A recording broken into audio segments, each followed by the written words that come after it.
안녕하세요. 맘컷TV입니다. 이번 사연은 이날을 위해 7년을 참았다 입니다. 사연 시작할게요.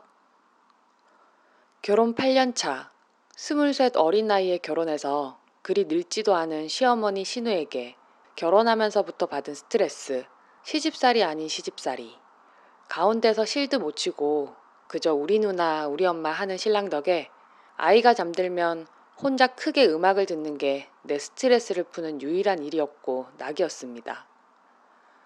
남편은 은근 가부장적인 면이 없지 않아 있고 여자는 시댁에 잘해야 한다며 나이 어린 사람은 자기보다 연장자에게는 무슨 일이건 이해해줘야 하고 된다면 맞벌이도 하며 육아도 완벽하게 해야 된다는 그런 남자. 결혼 전엔 정말 아예 몰랐고 신혼 때도 크게 못 느끼다가 점점 드러나기 시작했습니다. 시아버지와 시어머니는 이혼, 형제 중 둘째였던 시아버지는 시 큰 집으로 명절을 새러 가고 거기에 가서 내가 일하는 게 당연시 되었습니다. 남편도 자기도 매년 갔다며 우기며 가서 일을 해야 한다더니 웬걸 결혼 이후 첫 명절에 갔더니 누구야 이게 얼마 만에 명절에 보는 거냐 너 군대 이후로는 처음이지? 당시 남편 28살. 어처구니가 기가 찼지만 시 큰 집 어른들 좋은 분들이었고 딱히 불만 없었습니다. 시어머니는 남편과 결혼할 때쯤 다른 분과 동거했고 혼인신고를 한지는 모르겠고 너희 시댁은 여기다 라고 생각하는 분. 시 큰 집에 들렸다가 명절 오면 시어머니께 들렀고 걸어서 10분 거리 옆 아파트의 친정이지만 출가 외인이니 어디 친정 갈 생각을 하느냐. 친정 식구들과도 발길을 줄이는 거란다. 병신 같은 남편은 구경만 했습니다. 그래서 명절에 단 한 번도 친정에 가본 적이 없어요. 명절이 끝나고 그냥 어차피 가깝기에 나 혼자 아이들 데리고 들렸을 뿐이고 남편이 가지 않는 것에 내가 매우 기분이 나빴고 남편은 돈으로 때운답시고 그럼 장모님께 100만 원 드리라길래 그걸로 쏘붙였습니다. 얼마나 잘나신 사위도 아니고 내 부모님 나만 효도하면 그만이니까요. 시험이 아시고 펄펄 날뛰었지만 남편이 그럼 처갓집 간다 했더니 그건 또 안 된다며 잡으시고 그 이후로 꾸준히 돈 주는 것도 어떻게든 안 된다며 남편 설득하지만 그건 남편도 굳건해서 매해 남편이 먼저 챙겨줍니다. 처음에는 울기도 많이 울었어요. 같이 사는 동거남이 시아버지 행세하며 며느리 하다가 허구한 날 술 마시고 술권하고 자기 기분 나쁘면 훈계하고 덩달아 신랑보다 1살 많은 신우까지 합세. 시아버지 버젓이 살아계시는데 그 동거남에게 아빠 하는 거 보면 콩가루도 이런 콩가루가 없습니다. 본인은 손이 신우이니 형님 하면서 깍듯이 모셔야 하고 어른을 대하는 마음으로 해야 한답니다. 하늘 행실을 보면 기가 차는데 차분하고 근원과는 거리가 멀고 자기 기분대로 뻑하면 남편에게 야 이 새끼야 너 정신병자냐? 미친 또라이 이런 말들을 서슴없이 하고 시어머니도 마찬가지고요. 딱 전형적인 옛날 시골 할매 같은 스타일이랄까? 남들보다 덩치가 커서 4.2kg에 태어난 아들. 자연분만이라 회원부 꼬매고 거의 앉지 못했는데 시어머니 신우 병무 나서는 바닥에 앉으랍니다. 어른이니 우리가 침대에 앉고 넌 바닥에 앉으라고. 당시에 아예 앉지도 못해서 옆으로 팔 개고 누워 남편이 밥 떠먹여주고 있는 상태에서 말이에요. 당연히 해운부 방석도 없었고 마침 남편은 잠시 나갔었고 너무 아파 인상을 찌푸리니 표정이 그렇다면서 둘이 돌아가며 연설을 하고 가버렸습니다. 어찌나 울었던지 결국 덧나서 한참을 고생했어요. 아이가 태어난 뒤 100일 지난 뒤로는 일주일 중 4일은 시댁에 가 있는 일이 다반사였어요. 아이가 5살, 올해 초까지도 말이에요. 남편은 내 앞에선 시어머니 편, 시어머니 앞에선 내 편을 들어서 꼭 나랑도 싸우고 시어머니랑도 싸우고 그걸 다시 나한테 와서 그 이야기를 해서 시어머니랑 싸웠다, 너 때문이다 라는 뉘앙스로 이야기합니다. 멍청하고 미련한 것도 이 정도면 상줘야 하지 않나요? 여튼 이런 비슷한 시어머니 신우의 갑질 이야기들은 여기저기 판에 많듯이 나도 크게 다를 바 없었고 친정엄마 속상할까봐 말도 못 꺼내고 혼자 벙어리 냉가슴 앓듯 그렇게. 그러다 그 꼴통 신우가 작년 초 결혼을 했습니다. 술 먹으면 개쌍욕은 기본이고 자기가 실수해도 염치 없어 하면서 숨어버리지 사과하는 법도 없이 어물쩍 넘어가 버립니다. 그저 나이에 비해 여기저기 고쳐놔서 나쁘진 않았고 나이 좀 있는 남자가 덥석 물었습니다. 시어머니는 신이 났습니다. 작년 추석 시 큰 집 갔다가 아침에 제사 드리고 바로 시어머니 집 넘어왔는데 얘는 언제 오냐며 전화를 자꾸만 거는 시어머니. 저녁이 돼도 연락이 없던 신우가 전화가 왔습니다. 고모부, 신우의 남편, 호칭을 모르겠고 뭐라 불러야 하는지 물어보니 다들 모르고 그래서 그냥 고모부라고 부릅니다. 집안이 제사가 많고 장손에 뭐 그런 집안이라고 일도 많은 데다가 며느리라곤 딱 하나 신우뿐이라 명절 당일이 지나가도 친척 어른들이 많이 계속 오셔서 갈 수가 없다는 것. 시어머니는 난리. 어디 그래도 친정을 안 보내느냐. 너는 귀한 집 자식 아니라니? 어쩌고 저쩌고. 내가 앞에 있는데 말도 잘하십니다. 그냥 빤히 바라보고 있었어요. 어찌나 꼬시던지. 비집고 나오는 웃음 참기가 힘들어서 방으로 들어가서 숨죽여 웃고 나왔습니다.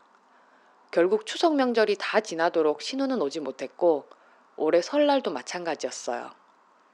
작년 추석 이후 남편과 아이 데리고 시어머니 집에 가면 궁시렁대며 잘 오지도 못한다며 애가 탔는데 그때 여자는 결혼하면 출가 외인인데 어디 올 생각을 해요. 어머니가 말씀하신 거고 형님도 그렇게 생각했는데 딸이 결혼하고 본인이 겪어보니 마음이 달라지나 봐요. 아, 똥 싸러 갈 때 마음 나올 때 마음 다르다더니 사람 참 간사한 것 같아요. 라고 생각만 하고 있던 말이 터져버렸어요. 시어머니 얼굴 빨개지고 남편은 서둘러 집에 가자 하고 10년 묵은 채증이 가라앉은 그런 기분? 그때부터였습니다. 시어머니는 남편에게 너무 자주 오지 않아도 된다며 넌지시 자꾸 이야기를 했고 남편도 은근슬쩍 내 생각 해주는 척 가지 말자고 하더이다. 왜 그러냐며 아이가 할머니 보고 싶어 하니 더 가자 하고 2달 정도는 친정 못 가고 일주일 내내 다녔습니다. 시어머니는 뭐라 말도 못하고 그 사이 신우가 한 번 오려고 전화 온 거 내가 받아서는 여자가 시집가서 어디 친정을 생각하냐고. 형님 그 나이 되도록 음식도 잘 못하고 소질도 없는데 시댁 가셔서 많이 배우시라고. 제사도 많으면 많이 도와드리고 해야 할 것 같다고 했더니 씩씩대다가 전화 끊고는 둘이 애가 타는 게 보입디다. 아, 얼마나 꼬시던지. 남편도 안절부절. 어느 날은 너 일부러 누나 못 오게 그러냐고 화내듯 이야기하길래 무슨 말이냐고. 아이가 할머니 보고 싶어 해서 가는 거지. 그리고 당신도 그간 꾸준히 봤으니 잘 알지 않냐고. 여자는 출가 외인. 어디 친정에 자주 오려 하냐고. 그건 집안의 신념 같은 거 아니냐 했더니 에잇 하고 나가버립니다. 그렇게 결혼하고 거의 못 오고 작년 추석부터 2~3달 정도는 아예 집도 못 오고 그리고 올해 초 설날에 선전포고 하고 왔어요.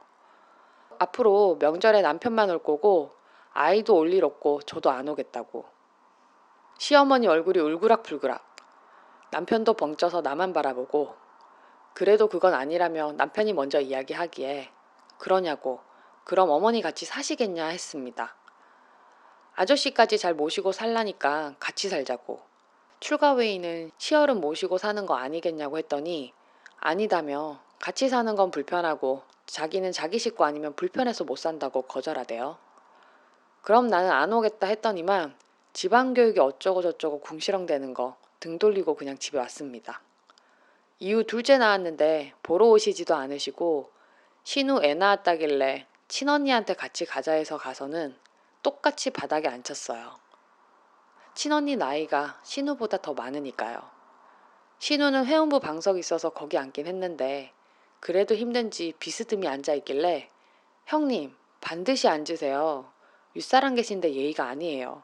하고는 반드시 세워 앉혔습니다.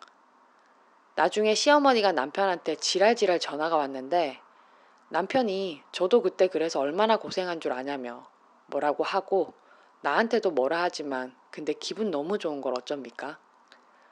결혼 내내 이날만을 기다려왔는데 이렇게 좋을 줄이야. 올해 초 이후 시어머니 댁 아예 안 가고 있고 남편도 처음엔 불만스러워하더니 그간 싸우기도 엄청 싸우고 둘째 낳고 나니 지도 느끼는 건지 이후로는 자꾸만 미안하답니다. 앞으로도 오래오래 안 보고 살았으면 하네요. 추가 사연입니다. 글 올린 것도 잊고 있다가 응? 꼭 내 마음 같네 하면서 제목 클릭. 아, 제가 올렸었네요. 새벽에 맥주 몇 캔하고는 올리고 잊었었나 봅니다. 댓글들 잘 봤어요. 멍청하게 이혼도 안 하고 그러고 있네. 갑자기 그런다고 신호랑 시어매가 따르냐 등등. 글을 쓰자면 길어질 것 같아 그냥 적당히 줄이고 최근 통쾌한 일로 쓰니 그렇게 더 보여진 듯 하네요. 한 3년 정도는 내내 하고 눈물바람에 살다가 이대로는 안 되겠다 싶었죠. 이혼이란 게 생각보다 쉽게 일사천리로 생각 먹고 딱딱 이루어지는 게 아니더라고요.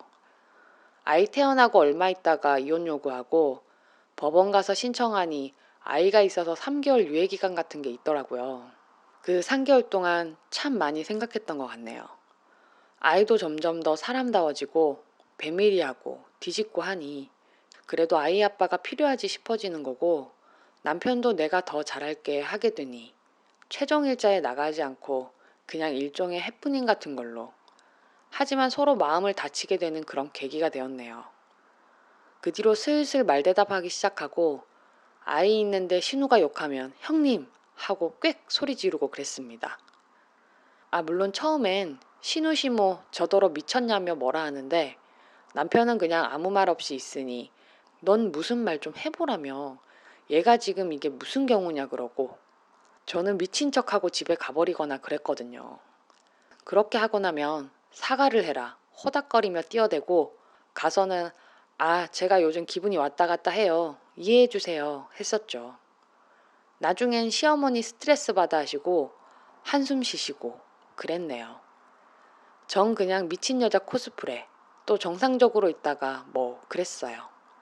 그리고 신우 결혼하고 터트리고 신우 앉으라 시켰을 때도 처음엔 멀뚱히 바라보고 몇 번 얘기하니 일어서기까지 했는데 진짜 죽일 듯이 저랑 언니랑 바라보고 서 있더라고요. 계속 뭐 하냐고 형님도 저한테 그러셨는데 기억 안 나냐면서 이야기를 하니 똥 씹은 얼굴로 앉긴 했는데 말 한마디도 안 하고 갈 때도 그냥 딴 데만 쳐다보고 가건 말건 잘 가라는 말 한마디 없었다죠. 아주버님은 출근, 시어머니는 일주일에 꼭꼭 절에 가는 날이 있는데 절대 무슨 일이 있어도 빠지지 않아서 그날 딱 맞춰 갔었거든요. 그건 진짜 겪고 나서 저게 결혼하고 애 낳으면 내가 머리를 짓눌러서라도 복수한다고 생각했던 거였길래 지금 생각해도 너무 좋습니다. 신우가 간간히 판하는 거 알고 있는데 예전부터 가끔 판에서 본 얘기들을 하더라고요. 이 글도 꼭 봤으면 좋겠네요. 착한 게 능사는 아니에요. 할 말은 하고 살아야 하고 받은 건 되갚아줘야 응어리 없이 살 수 있는 것 같네요. 저는 7년 만에 이뤘지만요. 네, 사연 여기까지고요. 베스트 댓글 읽어드릴게요. 첫 번째 베스트 댓글. 아씨, 착한 여자를 독하게 만들어 놓고 지들은 평생 죄 안 받을 줄 아나? 그리고 딸내미 아직 말귀 못 알아듣는 애기라면 남편이 안아주거나 하면 비꼬세요. 왜 이뻐하냐? 결혼함 출가회인이라서 부모 대접도 못 받을 텐데 이러세요. 두 번째 베스트 댓글. 그 글이 생각나네요. 이 글처럼 10여 년간 명절에 친정 못 가고 시집살이? 계집살이 출가회인 등등 남편은 멍청이에 시집 안 간 신우도 그걸 누리다가 10년 만에 신우가 시집 갔어요. 그 첫 명절 당일에 시댁 갔던 신우가 바리바리 들고 와서 문 열어달라고 하는데 어디 본데 없이 명절에 친정 오냐고 시어머니는 그렇게 가르치지 않았는데 어디로 오냐고 호통쳤대요. 이제 오나 저제 오나 기다리던 시부모는 유구무원, 남편은 꼬랑지에 불붙은 개처럼 안절부절. 신우는 그날 결국 친정에 못 들어갔고요. 그제서야 미안하다고 하지만 씨알도 안 막혔대요. 대략 요런 글이었어요. 세 번째 베스트 댓글. 진짜 지 자식 귀하면 남의 자식 귀한 줄도 알아야지. 요즘 조선시대도 아니고 뭔 출가회인 타령이야? 네, 베스트 댓글까지 봤고요. 시청해주셔서 감사합니다. 좋아요와 구독은 제게 큰 힘이 됩니다. 감사합니다.